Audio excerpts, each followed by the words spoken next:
الحمد لله الذي لا يبلغ مدحته القائلون ولا يحصي نعماءه العادون ولا يؤدي حقه المجتهدون والحمد لله الذي من علينا بمحمد صلى الله عليه وآله وبآله الطيبين الطاهرين المعصومين واللعنة الدائمة على أعدائهم ومبغضيهم وغاصبي حقوقهم من ليلنا هذا إلى يوم الدين. أما بعد فقد قال الله سبحانه تبارك وتعالى في الكتاب المجيد والفرقان الحميد. بسم الله الرحمن الرحيم. وما كان لنفس أن تموت إلا بإذن الله كتابا مؤجلا. صلوات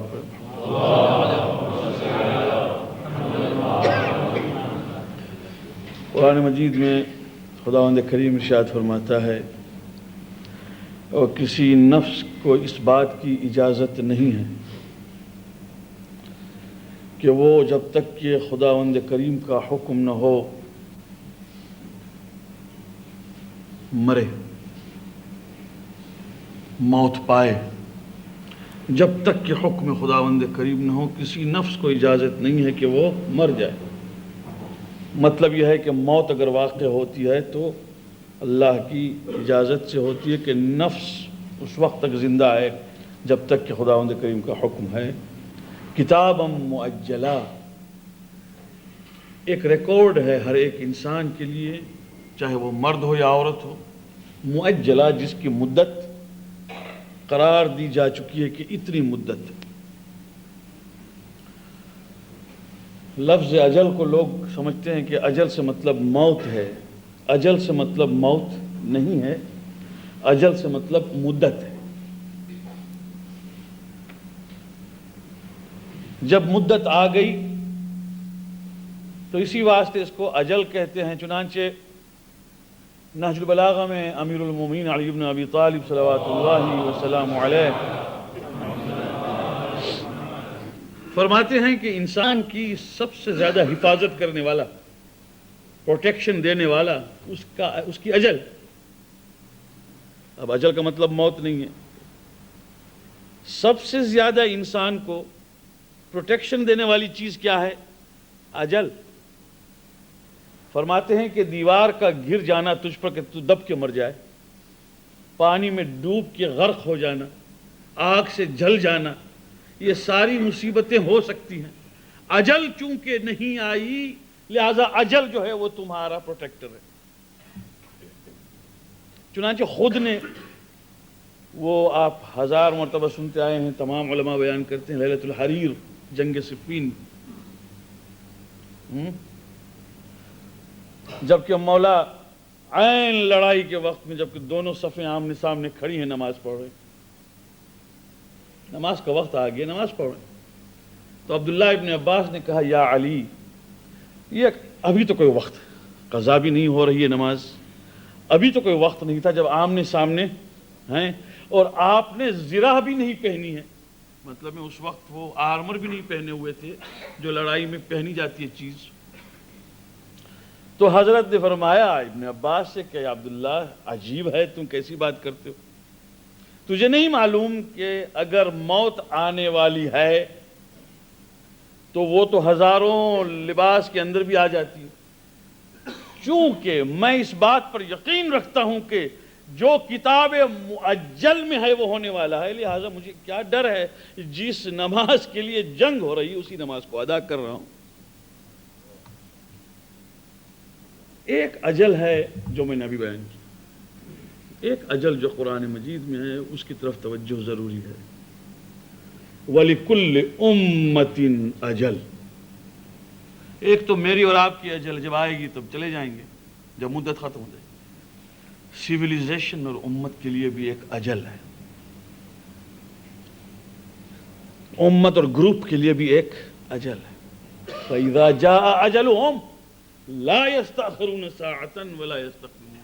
پھر جب اس سیویلائزیشن کے لیے بھی، جب اجل آ جائے تو ایک لمحے کے، ایک منٹ کے لیے بھی نہ وہ آگے بڑھ سکتی ہے اجل، نہ پیچھے آ سکتی۔ تو مطلب یہ ہے کہ تمام دنیا کے اندر انسانوں کے لیے بھی اجل ہے، سویلائزیشنز کے لیے بھی، قوم کے لیے بھی، کلچر کے لیے بھی ایک اجل۔ مگر ایک بات یاد رکھیے میرے دوستو، وہ یہ ہے کہ مرنے کے اور جینے کے سارے احکام خداوند کریم کے ہاتھ میں ہونے کے باوجود چند جگہوں پر اس کی رحمت کا تقاضا یہ ہے کہ وہ ہمیں موقع دے۔ بہار الانوار میں علامہ مجلسی علیہ الرحمہ بیان کرتے ہیں کہ حضرت امام جعفر صادق صلوات اللہ وسلام علیہ نے فرمایا، یعیش الناس اکثر باحسانہم من اعمارہم، بہت سے لوگ زیادہ زندہ رہتے ہیں اپنی نیکیوں کی وجہ سے، نہ کہ اپنی عمر کی وجہ سے۔ زندگی بڑھتی جا رہی ان کی نیکیاں۔ وَيَمُوتُونَ بِذُنُوبِهِمْ أَكْثَرُ مِنْ آجَالِهِمْ، اور مرتے ہیں کبھی کبھی مدت سے پہلے اپنے گناہوں کی وجہ سے۔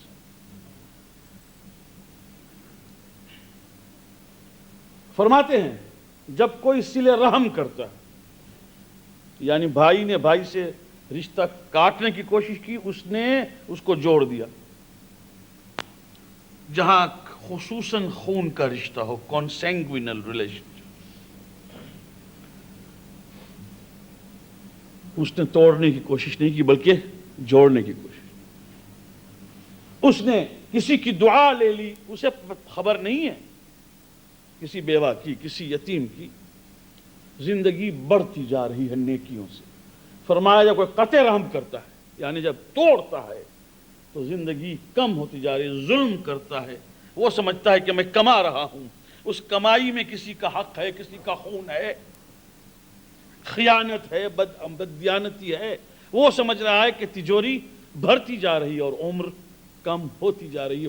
فرماتے ہیں یوں بھی ہوتا ہے۔ آج ارادہ یہ ہے کہ قرآن مجید کے اندر ایک ایسی سویلائزیشن اور ایک ایسی اجل کی گفتگو کروں کہ تاکہ معلوم ہو کہ کیا ہوتا ہے۔ اس لیے کہ قرآن مجید کو پڑھتے ہیں اور خصوصاً جب کہ تاریخ پڑھتے ہیں، ہسٹری پڑھتے ہیں، سمجھتے ہیں کہ ایک حکایت ہے، اور افسوس کی بات یہ ہے کہ قرآن مجید کی حکایت کے اوپر کوئی غور نہیں کرتا کہ خدا کیا کہنا چاہتا۔ ایک کلچر کا تذکرہ ہے جس میں دو اجل کی بات ہے، اجل کلچر کا بھی اور سویلائزیشن کا بھی خاتمہ، اور ساتھ میں انسان کا بھی خاتمہ۔ ایک عجیب چیز ہے جو قرآن مجید میں سورہ السبا میں ہے۔ سورہ سبا یاسین سے پہلے سورہ فاطر ہے، فاطر سے پہلے سورہ سبا ہے، سورہ الاحزاب کے بعد۔ فرماتا ہے خداوند کریم، وَآتَيْنَا دَاوُودَ مِنَّا فَضْلًا وَلَقَدْ آتَيْنَا دَاوُودَ مِنَّا فَضْلًا۔ داؤد، جس کو بائبل کی زبان میں ڈیوڈ کہتے ہیں، وہ بنو اسرائیل کی سویلائزیشن اور کلچر کے فاؤنڈر ممبر ہیں، بلکہ انہی کے ہاتھوں سے یہ بنیاد پڑی۔ یہاں تک کہ آج بھی اگر آپ دیکھیں یہودیوں کے یہاں سب سے بڑی چیز کیا ہے؟ سٹار آف ڈیوڈ، حضرت داؤد کا وہ ستارہ۔ ہم نے مہربانیاں کی اور فضل عطا کیا، کس کو؟ داؤد کو۔ کیا کیا ہم نے؟ یا جبالو اوبی معہ والطیر، ہم نے پہاڑوں کو حکم دیا اور پرندوں کو بھی حکم دیا کہ داؤد کی اطاعت کرو۔ وَأَلَنَّا لَهُ الْحَدِيدَ، اور ہم نے اس کے واسطے لوہا اور آئرن جو ہے وہ نرم کر دیا۔ کس لیے؟ کوئی پوچھتا ہے قرآن مجید سے کہ یا اللہ تو نے لوہا کیوں نرم کر دیا؟ کلچر کی بنیاد رکھی، ایک سویلائزیشن کی بنیاد رکھی۔ کیوں؟ اس لیے کہ جب لوہا نرم ہوا تو حکم ہوا حضرت داؤد کو، ان اعمل سابغات وقدر فی السرد، بناؤ اس لوہے سے اب ایک چیز، کیا؟ زرہ، سابغات یعنی ویل فٹنگ، ہاں بناؤ مگر سابغات بناؤ، یعنی ایسا نہیں کہ پہننے والا پہن نہ سکے۔ وقدر فی السرد، یعنی اس کے ڈیزائننگ میں اور اس کے میجرمنٹ میں ہمیشہ ایکیوریسی رکھو اور اس کو ٹھیک سے ماپو. اللہ کہتے ہیں وَقَدِّرْ فِي السَّرْدِ، ٹھیک سے بناؤ تاکہ انسان بن. علامہ مجلس علیہ الرحمہ لکھتے ہیں کہ جب پہلی مرتبہ بنانے لگے تو حضرت لقمان بیٹھے تھے پاس میں. حضرت لقمان نبی نہیں تھے، اللہ کے صالح اور نیک بندے تھے، مگر ان کی یہ عادت تھی کہ وہ بہت کم باتیں کرتے تھے. خداوند کریم سب کو ایسی عادت دے کہ جو فضول باتیں ہم نہ کریں. تو یہ خاموش رہتے تھے زیادہ، مگر یہ زیادہ خاموش رہتے تھے، یعنی مطلب کہ بغیر ضرورت کے بات نہیں کرتے. اب ظاہر ایک آدمی جب پہلی مرتبہ کوئی نئی چیز بنائے تو ہر ایک کی ایک کیوریوسٹی ہوتی ہے کہ پوچھے کیا بنا رہے. ایک تو وہ دیکھ رہا ہے کہ لوہا حضرت داؤد اس طرح سے مینیپولیٹ کر رہے ہیں جیسے کوئی آدمی آٹے کو گوندھ رہا ہو، جب بھی نہیں پوچھا کہ کیا ہو رہا. اور داؤد دل میں یہ سوچ رہے ہیں کہ عجب آدمی بیٹھا ادھر پوچھتا ہی نہیں، ابھی پوچھے گا مگر انہیں پوچھا ہی نہیں. یہاں تک کہ وہ زرہ تیار ہوئی جس کے واسطے اللہ نے کہا ان اعمل سابغات وقدر فی السرد، ٹھیک اس کا ڈیزائن بنا اور ٹھیک میجرمنٹ بنا اور اتنا بنا کہ پہلوان آدمی اس کو ٹھیک سے سابغات کہتے ہیں کشادہ پہن سکے. جب بن گیا تو اس کے بعد اب سوچا داؤد نے کہ ابھی تک تو یہ بندے خدا پوچھتا ہی نہیں کہ یہ کیا بنا رہا، تو سوچا کہ اب اس کو انوالو کیا جائے. تو انہوں نے کہا لقمان ذرا نزدیک تو آؤ. انہوں نے ان کو پہنا دیا. جب زرہ پہن چکے تو لقمان نے ادھر دیکھا پھر پوچھتے نہیں کہ کیا پہنایا ہے.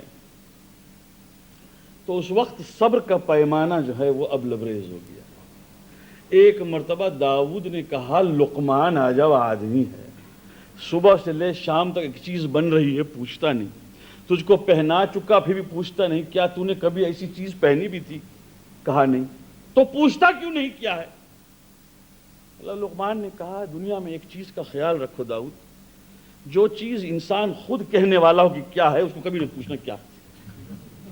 مجھے اس بات کا یقین تھا کہ آپ کے دل میں کھلبلی ہے کہ ابھی بتاؤں.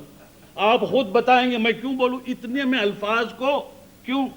اسی پر امیر المومنین نے فرمایا تھا کہ don't spare your wealth spare your words. جہاں ہو سکے پیسوں میں کنجوسی مت کرنا مگر اپنی زبان میں ذرا کنجوسی کرنا. داؤد مجھے معلوم تھا کہ تم خود کیوریس ہو، خود اینکشیس ہو کہ بتاؤ گے آج نہیں تو کل بتاؤ گے. اچھا کیا ہے؟ کہا اس کو کہتے ہیں درع یعنی زرہ. اچھا یہ پوچھو کاہے کے لیے ہے؟ کہا نہیں معلوم. کب پوچھو؟ کہا یہ لڑنے کے واسطے، جب سپاہی پہن کے جائے گا تو تلوار اور پتھر کے گھاؤ سے بچے گا. کہا اچھا، بس یہ کہہ خاموش ہو گئے. وَأَلَنَّا لَهُ.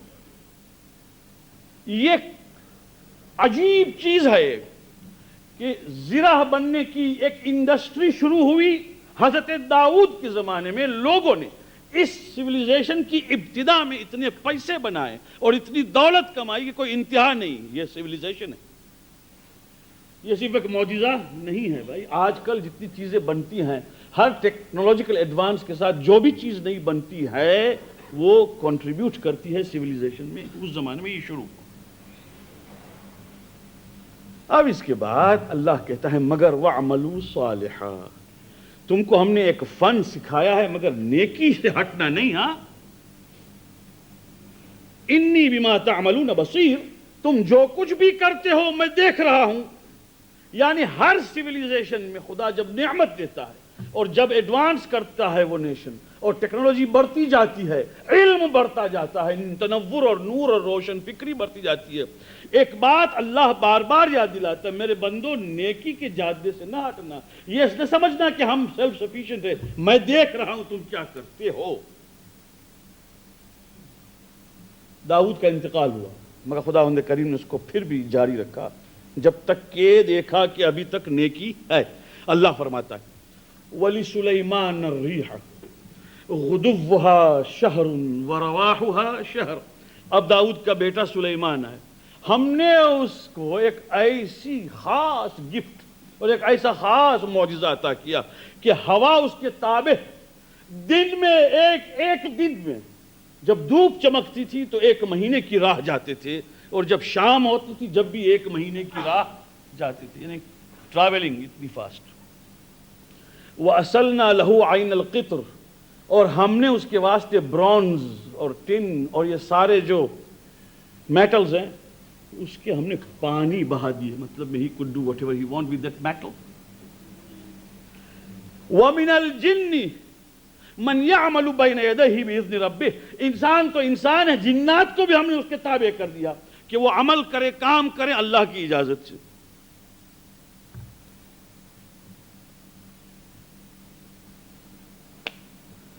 يَعْمَلُونَ لَهُ مَا يَشَاءُ مِن مَحَارِيبَ وَتَمَاثِيلَ، ہم نے حکم دیا کہ سلیمان جو بھی کہے وہ آرچیز بنا، بڑے بڑے ٹیمپلز جو ہیں اس زمانے کی جس میں آرچیز بنے، آرکیٹیکچر کے، خدا فرماتا ہے کہ ان جنات نے